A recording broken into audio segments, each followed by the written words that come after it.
Wow. Sí. No. ¿Dónde está? ¿El Dani?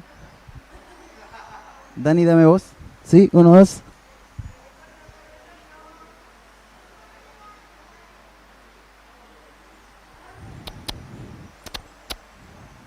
Sí, sí, sí, uno, ahí sí, ya, perfecto. Eh, bueno, pudieron ver, hubieron algunos problemas técnicos en el video, pero nada que no se pueda explicar. Ese video era un poco, lo bueno es que el audio fue fluido, así que pudieron escuchar un poco el testimonio de los chicos que son parte de los jóvenes de Visión de Vida, ¿cierto? En el video pudieron ver a mi esposita, pudieron ver a dos chicos, o bueno, pudieron escuchar mejor, a dos chicos que están en Argentina, que son Juan y Erika, que nos quisieron contar un poco de lo que Dios ha hecho a través de este tiempo de pandemia. Fue tremendo. Nos deben estar viendo por redes sociales, así que le mandamos un saludo gigante. Bueno, la Balita también estaba, la Verito, la Nati, y así podríamos hacer un video de 2-3 horas, yo creo, contando todo lo que Dios ha hecho en los jóvenes de esta iglesia, ¿no? Que ha sido tremendo, la verdad. Creo que cada uno de ellos tiene un testimonio para contar, un testimonio para entregar, y algo que de verdad puede bendecir sus vidas. Así que si alguna vez tiene la posibilidad de acercarse a uno de ellos o quiere conversar con ellos, hágalo. Y también le digo a los jóvenes, acérquense a las personas que son un poco más adultas, porque también tienen mucho que enseñarnos. Así que este día nos tocó a nosotros, ¿no? Como vieron, nosotros los jóvenes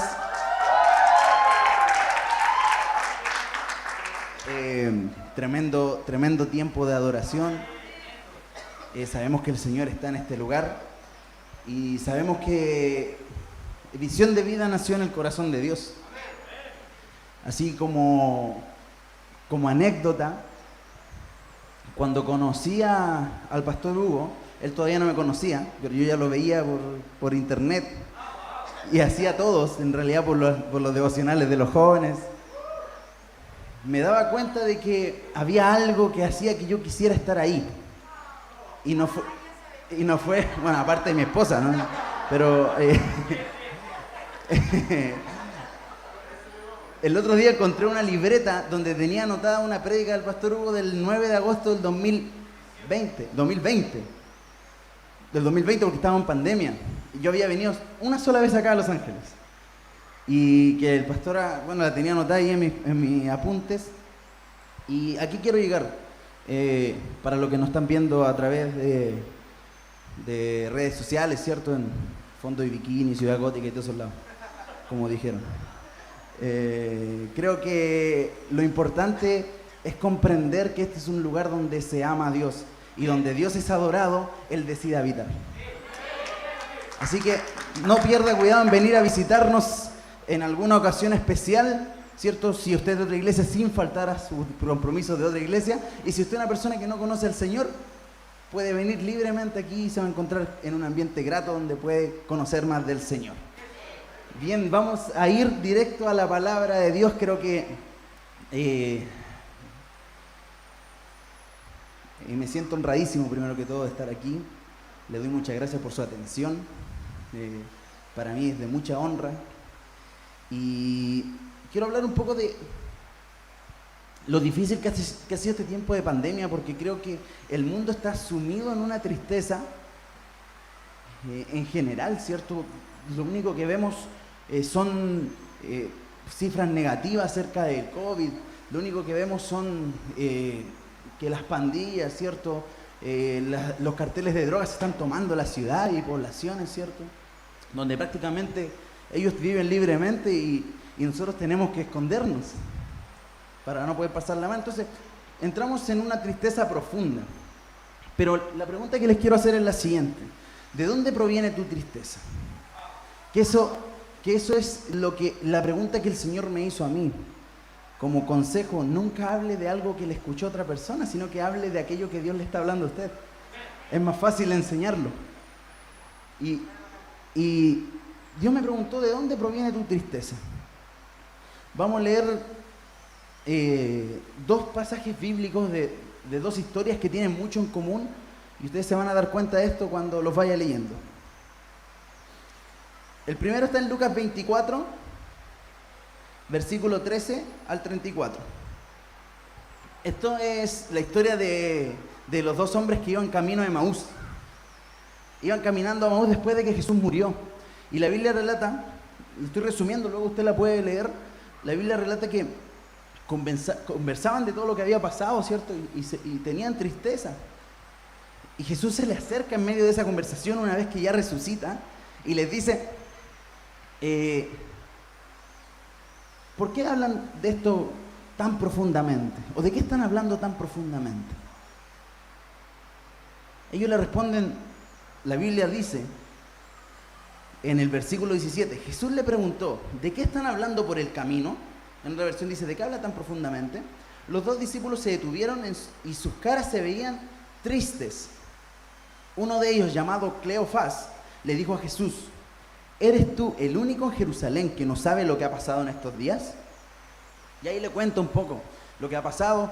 Jesús le dice que son personas que les cuesta entender el plan de Dios y les comienza a abrir las escrituras desde Génesis hasta, bueno, en ese tiempo Malaquías, pues no existían los evangelios, bueno, desde Génesis hasta Malaquías le empieza a abrir la escritura cuál era el plan divino de Dios para ese tiempo. Cuando esto pasa, vamos a ir un poco más abajo, dicen que entraron a un lugar a comer, ellos estaban yendo, quiero que vean la imagen de esto, ellos estaban en Jerusalén, donde Jesús fue arrestado y fue crucificado, y se estaban yendo hacia Emaús. Algunos teólogos dicen que llevaban unos 12 kilómetros de viaje. 12 kilómetros caminando es larguito. Entonces, llevaban harto tiempo ya caminando lejos del plan, porque recuerden que Dios les dijo a los discípulos, les dijo, esperen. Porque les profetizó incluso, matarán al pastor y las ovejas serán dispersadas. Entonces ellos se estaban yendo tal como Jesús dijo, tal como Jesús prometió o anticipó, se estaban dispersando. Y a eso sale encuentro Jesús, y Jesús los encuentra tristes. Dice que una vez que Jesús les abre las escrituras, van a cenar con él, que la cena es una muestra de intimidad, ¿no? En la escritura cuando ven que alguien cena con otra persona es porque hay intimidad, hay momentos de abrir el corazón. Entonces viene Jesús y da gracias por el alimento y parte el pan, y cuando parte el pan sus ojos fueron abiertos y reconocieron a Jesús. Y ellos dijeron, oye, no ardía nuestro corazón mientras Él nos abría las escrituras. Y volvieron corriendo a Jerusalén y fueron a contarle a los demás discípulos que estaban esperando la promesa de la resurrección de Jesús, a decirles, se me apareció Jesús, yo lo vi. ¿Ya? Quiero que tengan ese relato en su memoria. Incluso el siguiente relato tiene que ver mucho con este, porque al final de este lo nombran. De este relato dice, los discípulos cuando ellos llegaron y le contaron que vieron a Jesús, los de Emaús, dice que llegaron y le dijeron, a Pedro también se le apareció. Y ahora vamos a leer eso, pero antes quiero decirle algunos puntos que tengo aquí anotados. Jesús les da esperanza en medio de su tristeza, que no los guiaba a la salvación, sino que los guiaba a la muerte. Voy a ahondar en ese punto un poco más adelante. Al tener una tristeza basada en sus esperanzas, en lo que ellos creían sobre el Mesías, decidieron alejarse, porque ellos le dicen a Jesús en medio de este relato, le dicen, ¿acaso este no era el que nos iba a salvar? Jesús no era el que iba a salvarnos porque ellos vivían en un periodo de esclavitud con los romanos. Entonces ellos querían y creían que el Mesías no era el que venía a salvar su alma, sino el que venía a salvarlos de la esclavitud romana. Entonces, como eso no pasó, ellos se decepcionaron y se sintieron tristes. No solamente estaban tristes porque Jesús murió, también estaban tristes porque su esperanza era distinta a lo que ellos de verdad creían. Vamos a seguir avanzando en esto. Jesús le hace tener una verdadera esperanza. Si alguno de ustedes se siente desesperanzado, lo dije bien, sí, desesperanzado, lea la Escritura. Si usted lee la Escritura, se va a dar cuenta que terminamos ganando. Como dice el pastor, yo estaría saltando con esto, porque si usted lee la Escritura se da cuenta que el final de la película dice que ganamos, no dice que perdemos.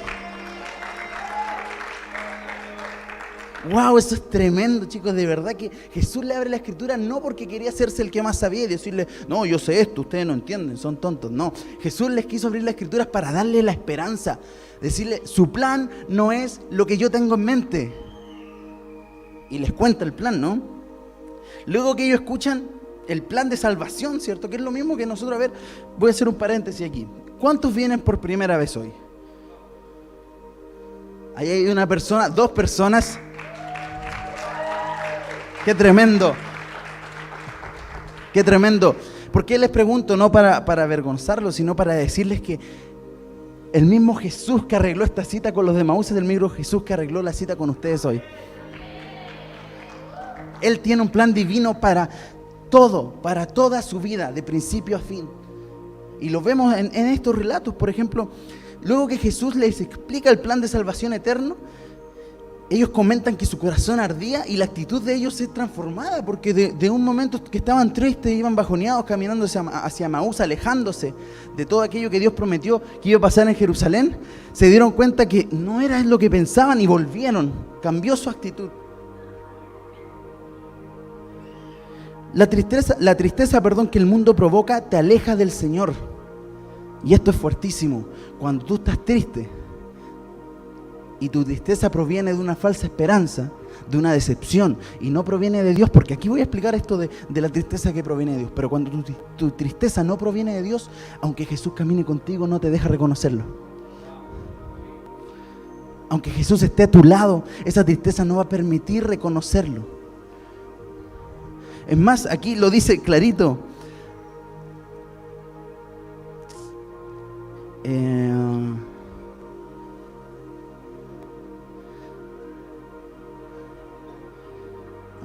Déjenme verlo, déjenme buscarlo. Aquí está.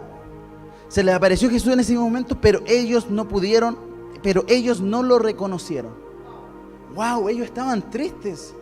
Estaban tristes porque tenían una desesperanza en su corazón basada en su propia creencia o en algo que el mundo, y aquí quiero referirme con el mundo, chicos. A veces nosotros como cristianos tenemos estas palabras, ¿cierto? Como lavado la sangre del cordero, hace cuánto tiempo camina, hermano. Entonces, pero en realidad el mundo, la Biblia lo que está diciendo esto es el pensamiento imperante del momento, lo que la gente en general pensaba en ese momento. Entonces el macro pensamiento y el micro pensamiento hebreo incluso en ese momento era que el Mesías iba a venir a rescatarlos. Esa era su esperanza. Pero estaban errados y eso le produjo tristeza, y la tristeza no permitió que vieran a Jesús caminando al lado de ellos. Wow.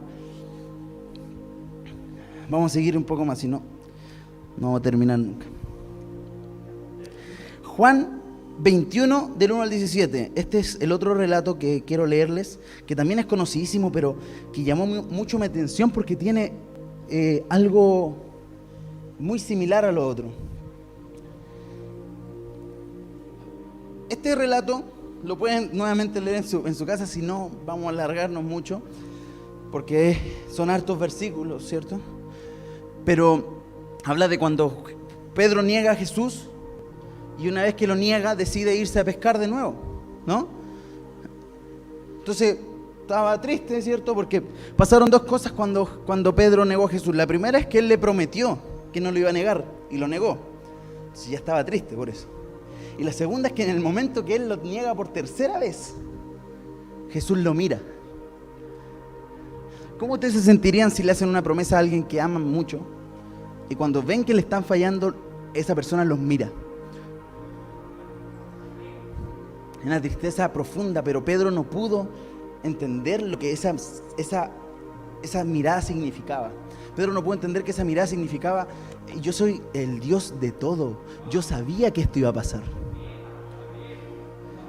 Él no lo quiso condenar, él le quiso decir: yo sabía que esto iba a pasar. Pero Pedro se puso triste, agarró sus cosas y se fue a pescar de nuevo.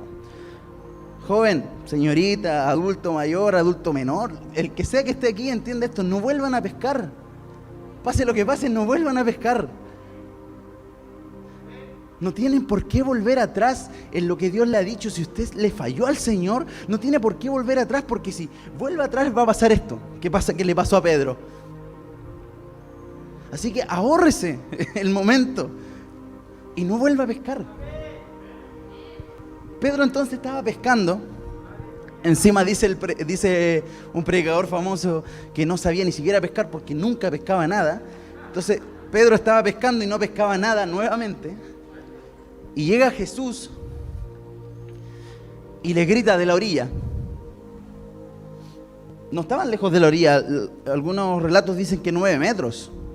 No estaban tan lejos. Y le grita: chicos, la red del otro lado. Entonces yo me imagino que es como cuando está el maestro, siento, trabajando, y le dicen: no, si así no se hace de esta forma. Y el maestro que le dice: a ver, ¿quién es el doctor? ¿No? Yo creo que eso pensó Pedro en ese momento, que estaba con Juan y Zebedeo, si no me equivoco, eran los hermanos de Jesús. Estaban con ellos pescando, ¿cierto? Pedro totalmente decepcionado de haber fallado. Y Jesús les dice: la red del otro lado. Cuando dice eso, se le llenan las redes de peces nuevamente. O sea, Jesús le hizo el mismo milagro que la primera vez, solamente por amor, solamente para ir a buscarlo. Viene Jesús y le hace el mismo milagro. Cuando pasa esto, Juan, el discípulo, ahí dice, en la escritura dice, porque este relato lo escribe el mismo Juan, y el mismo Juan dice: yo soy el discípulo que Jesús más ama. Entonces él describe: Juan, el discípulo a quien él amaba, se dio cuenta que era Jesús. O sea, ellos en ese momento, cuando Jesús hace el milagro nuevamente, notaron que era Jesús el que estaba ahí. Dice Pedro que se puso su ropa porque era costumbre de ellos pescar desnudos. No porque les gustara, sino porque usaban pieles. Entonces se volvía muy pesado cuando se mojaba. Entonces pescaban desnudos. Entonces dice que Pedro se puso su ropa. Y cuando Pedro se puso su ropa, se tiró al mar y nadó. Nadó 9 metros y se encontró con Jesús. La Biblia relata literalmente que Jesús le tenía un desayuno hecho. Unos huevitos, ¿cierto? Tocino. Jesús le tenía listo el desayuno. Incluso dice que le pidió algunos pescados de los que ellos habían pescado. Y aquí viene la famosa parte del relato donde Pedro se dirige a Jesús. Jesús se dirige a Pedro y le dice: Pedro, ¿me amas? Sí, te amo, Señor, le responde Pedro. Por segunda vez: Pedro, ¿me amas? Hay un montón de enseñanzas que podemos sacar de esto, ¿no? ¿Por qué lo hizo 3 veces? ¿Por qué primero le dijo Simón? Después le dice Cefas, dicen algunas versiones. Pero lo que quiero llegar es la tercera pregunta de Jesús. Cuando Jesús le preguntó por tercera vez, dice, por tercera vez le dijo: Simón, hijo de Juan, ¿me amas? Pedro se puso muy triste. Nuevamente se repite esa palabra. ¿Se recuerdan que los que iban a Emaús iban tristes? Y Pedro aquí se pone triste. Mi pregunta es la siguiente: ¿Pedro no estaba triste de antes? La pregunta yo creo que sería mejor de autoevaluación. Ahí lo dije bien. Sería: ¿yo me pondría triste si le fallo al Señor de esa forma? Yo creo que sí. Yo personalmente me pondría triste. Imagino que, conociendo a Claudito, también se pondría triste si le fallara a Jesús de esa forma. Entonces, ¿por qué Pedro se vuelve a entristecer?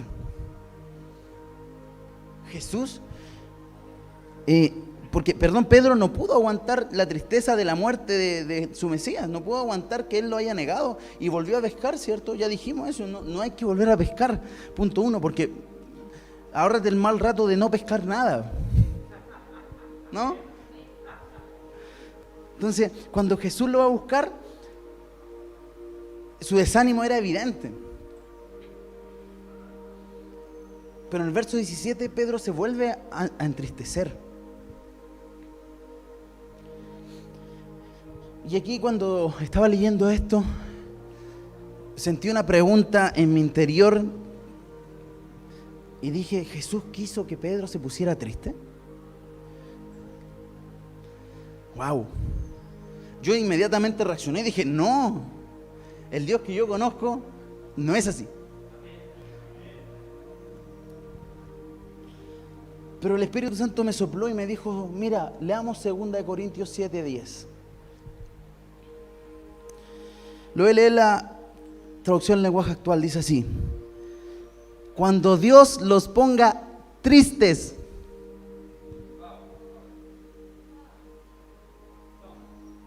cuando Dios los ponga tristes, no lo lamenten, pues esa tristeza hará que ustedes cambien. No sé si recuerdan al Pedro que lo negó y se fue a pescar. ¿Qué pasa después de que se pone triste? Se levanta, a los 40 días predica y se convierte en 3.000 personas. ¡Wow! Realmente la tristeza la produjo el Señor, porque acá lo dice. Pero la tristeza provocada por las dificultades de este mundo los puede matar.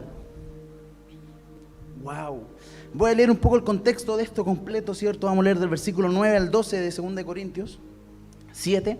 Dice, ahora me siento muy feliz, no por haberles causado tristeza. En el contexto, Pablo les manda una carta a los corintios diciéndole todo lo triste que estaba pasando. Entonces dice, no estoy feliz por haberles causado tristeza, sino que porque esa tristeza los hizo cambiar y volverse a Dios. Ustedes recibieron esa tristeza tal como Dios quería que la recibieran, sin sufrir ningún daño por causa nuestra. La tristeza que Dios busca es la que produce un cambio de corazón y de vida. Ese cambio lleva a la salvación y por ello no hay que lamentarse. En cambio, la tristeza del mundo lleva a la muerte. Miren todo lo que ha hecho esa tristeza en su vida. ¡Wow! Imagínese, Pablo le está escribiendo a usted. Ponga su nombre. Kevin, mira todo lo que ha hecho la tristeza del mundo en tu vida. ¡Wow! Ahora están decididos a hacer lo que tienen que hacer. Quieren demostrar su inocencia y se molestan con la maldad. Están alarmados por la situación, desean verme, se preocupan por mí y están dispuestos a castigar a quien hizo el mal. En todo esto han demostrado que están libres de culpa. Cuando les escribí, no fue por aquel que hizo el mal ni por el que sufrió ese mal, sino para que ustedes mismos se dieran cuenta del amor que nos tienen. ¡Wow! Esto de verdad, chicos, cambió completamente mi manera de ver este versículo. Porque Pedro se puso triste para que Dios trajera salvación a su vida.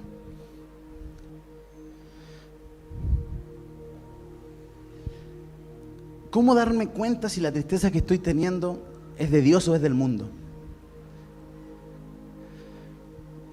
Los podemos ver en los dos relatos que leímos. Cuando es del mundo, corremos en dirección contraria a Dios. Pero cuando esa tristeza la está provocando el Señor, corremos a los brazos del Señor. ¡Wow!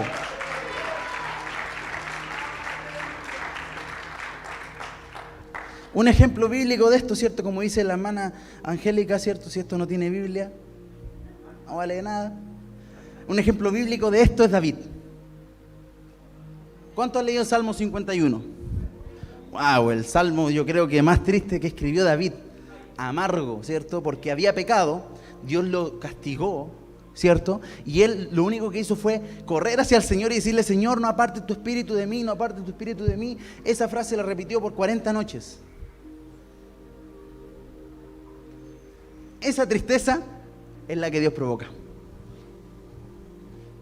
La que te hace correr al Señor y decirle, Señor, no apartes tu espíritu de mí, no apartes tu presencia de mí.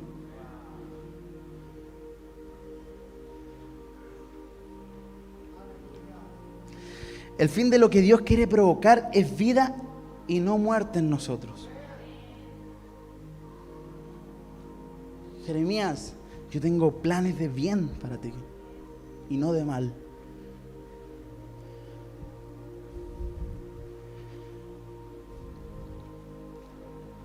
La salvación también la podemos definir en simples palabras como vida eterna. Y Juan dice que esta es la vida eterna, que te conozcan a ti, el único y verdadero Dios, ¿no? Y me doy cuenta en los dos relatos que primero no le conocían y luego sí. Me hace acordar la historia de Job. Primero no le conocía y luego pasó por más de lo que cualquiera en este lugar puede haber pasado de tristeza, Job. Y luego dice, antes te había oído, pero ahora mis ojos te ven. Esa es la tristeza que Dios provoca en nuestras vidas. La que nos llega a decir, antes yo había oído de ti, pero ahora te puedo ver con mis ojos. Wow, den un aplauso al Señor si lo va a dar.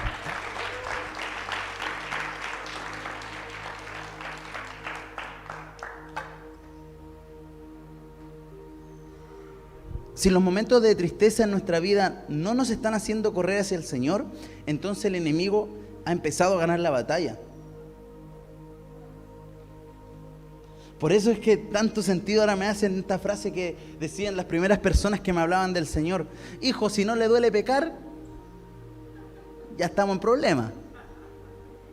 Porque claro, si a ti te produce tristeza y quieres correr al Señor una vez que te equivocaste, porque vamos a desmistificar el pecado. El pecado es... Hay dos definiciones que me encantan de pecado. La primera es errar al blanco. O sea, yo cuando erro al blanco estoy pecando. Y la segunda definición que me gusta mucho es que pecado es todo aquello que yo hago que daña a Dios y que daña a mi prójimo. Entonces cuando yo estoy dañando a Dios, estoy dañando a mi prójimo. Ahí sí. Cuando yo estoy dañando a Dios, estoy dañando a mi prójimo, lo que hago es estar pecando. Entonces, una vez que pecamos, si eso no nos hace correr hacia el Señor, es porque el enemigo ha empezado a ganar la batalla.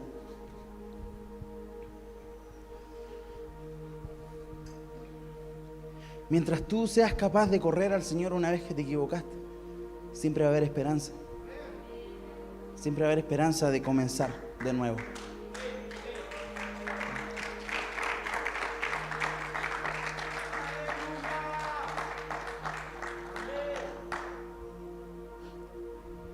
Dios creó a Adán y Eva y ellos se equivocaron y lo primero que ellos hicieron fue esconderse. Se sentían tristes y avergonzados por lo que hicieron, ¿no? Pero ellos lo que hicieron fue esconderse. No fueron donde el Señor le dijeron, Señor, me equivoqué, no importa cómo sea, Señor, me equivoqué, llorando en el piso 3 horas, perdóname. No, ellos que hicieron se escondieron. Encima no sé, es como una esperanza que tienen de esconderse contra el Dios que todo lo ve, que no se entiende. Entonces nosotros muchas veces caemos en esa esperanza, perdón la palabra, pero un poco ridícula, de escondernos delante del Dios que todo lo ve. ¿Dónde puedo esconderme de ti?, dijo David. Si subo al cielo, ahí estás. Si bajo al Seol, estás allá. Entonces, por eso, cada vez se me hace más claro, por eso cuando corremos en dirección contraria a Dios, es muerte para nosotros. Por eso la tristeza que el mundo provoca, produce muerte en ustedes. Y en estos tiempos, ¿cierto?, de pandemia, en que todos la hemos pasado en cierta gran o pequeña manera mal, tenemos que darnos cuenta que el Señor nos está llamando a correr a sus brazos. Revisa tu vida hacia atrás y date cuenta si es que en algún momento tuviste momentos de dificultad, en momentos de tristeza, pruebas, no sé cómo lo puedes llamar tú, oposición, como dice mi esposita. Pero tuviste todos esos momentos tan difíciles en tu vida de aquí hacia atrás.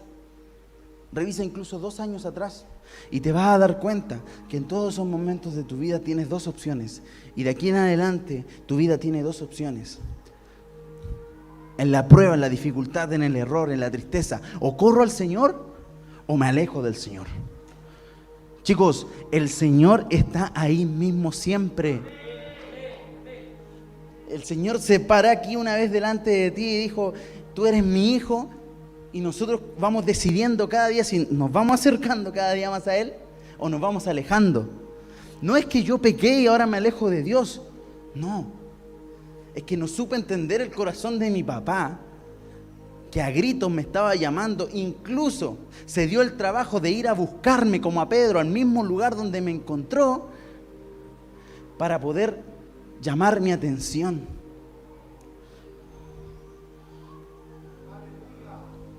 Ya voy terminando esto, pero quiero avanzar un poco más con respecto a la depresión. Tengo algunas cosas anotadas aquí, por eso voy a sacar el teléfono.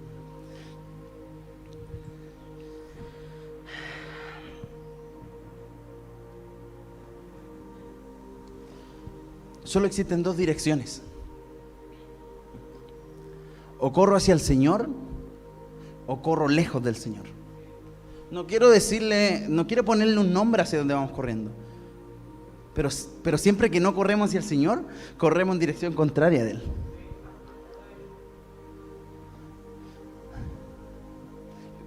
Dios no es un Dios de poquitos, ¿no?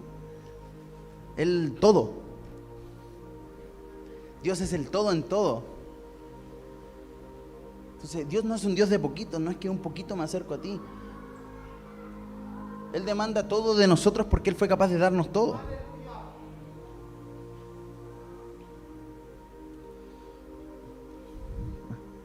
Por eso, amar al Señor, amados, no les va a costar caro, les va a costar todo.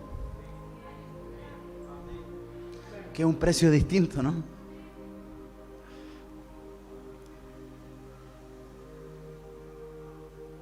Muchas veces nosotros creemos que Dios viene a adornar la casa, ¿no? Cuando no podemos comprender que lo que de verdad Jesús quiere hacer en nuestras vidas cuando llega es derrumbarla por completo y construir una nueva. Entonces Dios no viene a arreglar tu casa, Dios viene a construir una completamente nueva desde cero. El Señor no viene y pinta las paredes, le pone un poquito de pasta muro, ¿cierto? A las grietas. No, Él viene y construye una casa desde cero, nueva por completo. Es en ese proceso en donde nosotros tenemos tristeza y dificultades. ¿Saben por qué? No porque sean malas personas, no porque seamos malos, que en cierta forma nos han dicho siempre, y claro que es así, que venimos con una fábrica del pecado dentro, ¿no? Una vez que nacemos. Pero lo interesante de esto es que usted se va a dar cuenta que se siente una persona incapacitada para seguir al Señor cada vez que está más cerca de Él. Porque como en el maquillaje, cuando uno está más cerca de la luz, más defectos ve.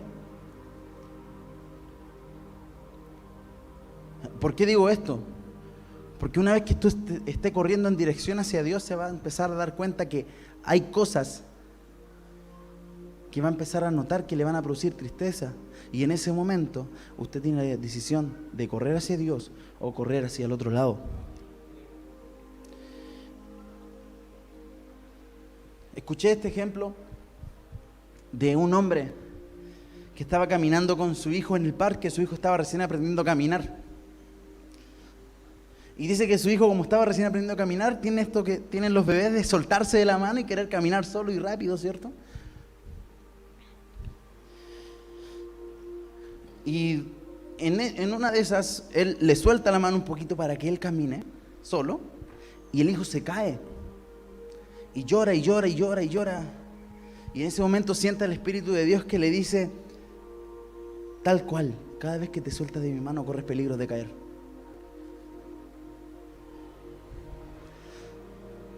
Por eso, chicos, con errores, sin errores, lo primero que debemos hacer es tomarnos de su mano y nunca correr en dirección contraria. Porque si queremos correr en dirección contraria, corremos peligro de seguir cayendo y seguir cayendo y seguir cayendo. Quizás estás en un punto de tu vida donde los procesos que llevas, la tristeza que sientes, te están alejando de Dios. Te están alejando de Dios, perdón. Quizás estás en un punto de tu vida donde el peso que cargas de toda la tristeza que has vivido en este tiempo, porque aquí yo no estoy diciendo que está mal sentir tristeza, quiero que se entienda, ¿no? No estoy diciendo que nosotros no debemos estar tristes por cosas que pasan. Es más, el Señor fue el primero que lloró cuando murió Lázaro, porque Él es empático, Él siente. El punto es que tu tristeza en este día, en este momento, llevemos 200 años de cristianos o llevemos horas en la iglesia, tu tristeza puede ser la gran catapulta al propósito de Dios para tu vida.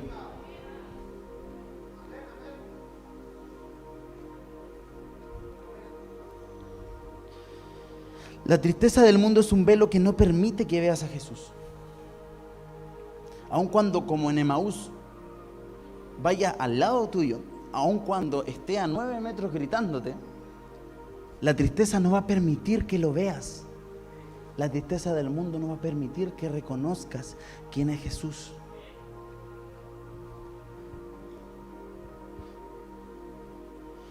O sea, Él no es hijo de hombre para mentir ni para arrepentirse, ¿cierto? No es como nosotros. No es como yo, decía Jesús Adrián Romero. Él dice verdad, ¿no? Él dice realidades. Él cumple sus promesas. Y la promesa que dejó en la tierra a sus discípulos es que Él iba a estar con nosotros todos los días hasta el fin. Entonces, ¿por qué no lo podemos reconocer si Él está con nosotros todos los días hasta el fin? Simplemente es porque tu tristeza no te está acercando.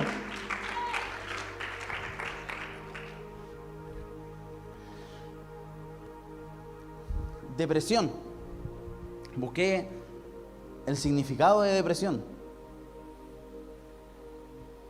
Depresión es una enfermedad o trastorno mental que se caracteriza por una profunda tristeza. Y quiero ser cuidadoso con esto. Yo no quiero decir que las personas que tienen depresión o están pasando por cuadros depresivos están mal. Estoy diciendo que están mal enfocando su tristeza. Porque desde esa tristeza es el lugar donde realmente pueden acercarse al Señor y cambiar sus vidas. La depresión es la tristeza del mundo que no nos permite ver con claridad. Es tan fuerte esa tristeza que ni siquiera permite que nos levantemos. Llega un punto en tu vida donde no te puedes levantar para correr a los brazos del Señor. Por eso es tan peligroso hacerle caso a la tristeza que el mundo te entrega. Y usted me dice, pero ¿cómo Dios me da tristeza y el mundo también me da tristeza? ¿Cómo lo puedo ver yo? Fácil. O no fácil, pero la Escritura habla de eso, perdón. ¿Qué dijo Jesús? Yo le doy paz, no como.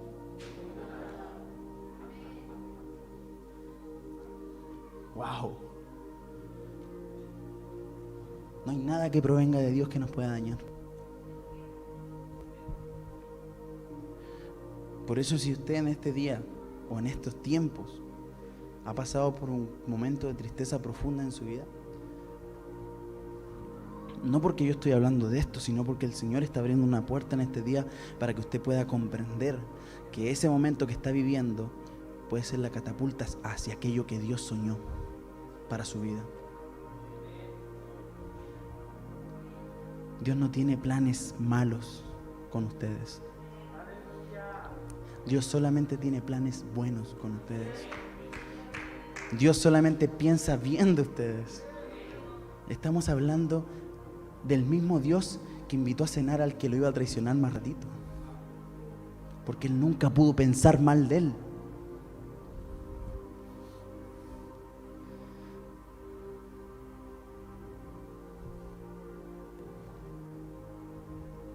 Es tiempo de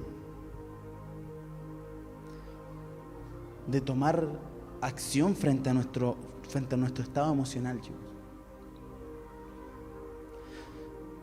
Sé que es un día de fiesta, ¿no? Pero hay 3 momentos en la vida o 3 nacimientos que son muy importantes para el hombre. Tu nacimiento natural, cuando naces, ¿cierto? El día de tu cumpleaños. Tu nacimiento espiritual, cuando naces de nuevo, ¿cierto? cuando decides que el Señor venga a tu vida. Y el tercer nacimiento importante es el día en que naces a tu propósito, el día en que entiendes el motivo por el cual fuiste creado. La tristeza no va a permitir que veas aquello para lo que fuiste creado. ¿Y saben cuál es el mayor propósito de nuestra creación? Alabar al Señor. Por eso la tristeza no permite que la adoremos con libertad. Quizás hoy es el día donde Dios te quiere libertar de eso. O Dios te quiere usar como medio para libertar a otros de eso. Porque aquí no estamos hablando de que vamos a pasar aflicciones. Más, Jesús, yo creo que nunca nos prometió riquezas, ¿cierto? Pero sí nos prometió aflicciones.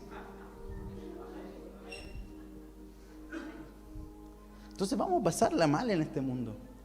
El punto es ¿qué estoy recibiendo, qué estoy sintiendo o qué actitud estoy teniendo en medio de ese proceso? ¿Me está acercando o me está alejando del Señor? En medio de esa aflicción, ¿qué está pasando? ¿Me estoy acercando o me estoy alejando del Señor? Muchas veces, chicos, es un tema de actitud frente al proceso. Muchas veces estaba esperando Dios que cambiemos la actitud frente al proceso, para que Él pueda revelarnos el plan completo que hay detrás de Él.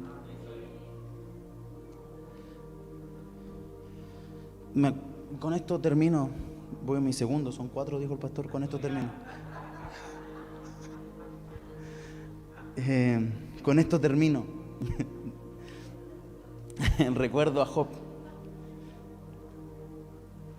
Recuerdo que Job, usted puede leer su historia, ¿cierto? Considerado un libro poético dentro de la Biblia, pero que contiene una historia tan poderosa. Comienza con una conversación suave entre Dios y el diablo. Y Dios presume a su hijo, como lo hace con usted. Dice, ¿no has visto a mi hijo Job? ¿No has visto a mi hija Tania? ¿No has visto a mi hijo Claudio? Yo siento que Dios todos los días dice eso de sus hijos. Entonces sí mismo estaba con Job. ¿No has visto a mi hijo Job? Que no hay nadie como él en la tierra. Que él es justo como nadie. Y Dios le dice, el enemigo le dice, pero quítale todo lo que tiene, vamos a ver si es tan justo. Hácelo pasar tristeza, vamos a ver si es tan justo. Y él le dijo el Señor pone tanta fianza sobre nosotros, tanta confianza, que le dijo, haz lo que quieras, pero no le toques su vida. Yo estoy seguro que Él no me va a fallar. Wow. El Señor pone tanta confianza sobre nuestros hombros. Y Job pasa por un proceso terrible. Primero, todas sus posiciones y riquezas se le quitaron. Se le quitó todo, familia, esposa. Su esposa lo dejó. Sus amigos le decían, no, maldice a tu Dios y muérete rápido. Le dio lepra. Sí, ya tenía todo. Todo lo que podía tener Job para renegar contra Dios y correr lejos de los brazos del Señor. Pero en ese momento Job se levanta con un corazón sincero frente a su papá y le dice, ¿acaso tú no dijiste de mí que yo soy justo? ¿Por qué tengo que pasar todo esto? Y Dios se levanta y le dice, esta es la nueva versión Kevin. Dios se levanta y le dice, a ver, Job, cálmate un poquito, le dice. ¿Acaso tú guardas la lluvia para tiempos de guerra? ¿Acaso tú has visto nacer un leviatán? ¿Acaso? Y Dios le empieza a nombrar un montón de los acaso de Dios, que le empieza a nombrar un montón de cosas que le hacen ver la grandeza a Job del Dios con el que estaba hablando. Termina todo ese discurso, ¿cierto? Y yo creo que si Dios no hablara a nosotros así, nos sentiríamos así después de eso, chiquititos mínimos. Y Job le dice, de verdad, antes había oído de ti, pero ahora te conozco. Porque ver la grandeza del Señor en su vida, ver la grandeza de la persona con la que está hablando, entender de parte de Job que nosotros somos expertos en ir a orar a nuestra habitación y darle consejos a Dios de lo que puede ser mejor para nosotros, y nos darnos cuenta que es el hacedor de todo con el que estamos hablando. Es la mala actitud que no nos permite en la tristeza correr hacia los brazos del Señor. Pero una vez que el Señor se levanta sobre tu vida, cuando Job ya no tenía nada, ya no le quedaba nada, ya solamente le quedaba renegar contra el Señor y morirse, como dijeron sus amigos y su esposa. En ese momento el Señor se levanta y le hace ver lo grande que es Él. Y le quiso decir: Job, yo me preocupo de todas estas grandezas, ¿por qué crees que no me voy a preocupar de ti? Entonces Job cambia el discurso en ese momento y le dice: Señor, yo pensaba que te conocía antes, pero ahora mis ojos te ven. En otras palabras, yo pensé que esta tristeza que estaba pasando demostraba que tú no tenías cuidado de mí. Pero ahora estoy notando cómo cuidas de mí. Quiero que se ponga de pie un momento, iglesia. Vamos a terminar orando. Aquí no se trata de que nosotros corramos públicamente a los brazos del Señor. Si quiere hacerlo, hágalo, venga. Nadie va a orar por usted, nadie se va a acercar a usted. Si quiere arrodillarse, hágalo. Tenga la libertad de hacer lo que quiera frente al Señor, pero levante sus manos y adórelo. Levante sus manos y dígale: papito, en medio de esto que estoy pasando, no sé qué puede estar pasando en su vida, pero dígale, aún incluso en medio del buen momento que estoy viviendo, tú eres el digno, el único digno de ser alabado. No sé, dígale: Señor, yo pasé necesidades todo este año, sin embargo, tú estuviste ahí en todos los momentos de mi vida y cuidaste de mí. Señor, no quiero que la tristeza me ciegue, no quiero que nunca más la tristeza no me permita ver que Jesús va caminando conmigo todos los días de mi vida. No me deje orando solo. Ore, dígale al Señor: papito, perdón, te adoro, te amo. No sé, exprésele palabra al Señor. Llenemos este lugar de agradecimiento, de alabanza al Señor por todo lo que ha hecho en este último año, en estos 2 últimos años, por todo lo que ha hecho en Visión de Vida, en los 6 años que tiene de crecimiento, papá. Te damos tantas gracias, Jesús.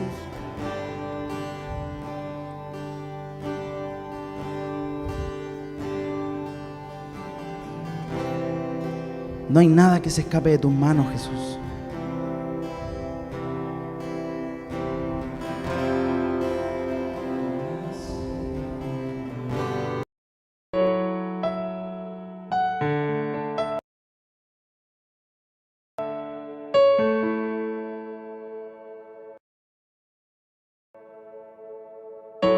Jesús por mí ha hecho cosas maravillosas. Todos los días me transforma un poco más hacia como Él quiere que yo viva. Estoy muy feliz de seguirle, estoy muy agradecida de un día haber dicho que sí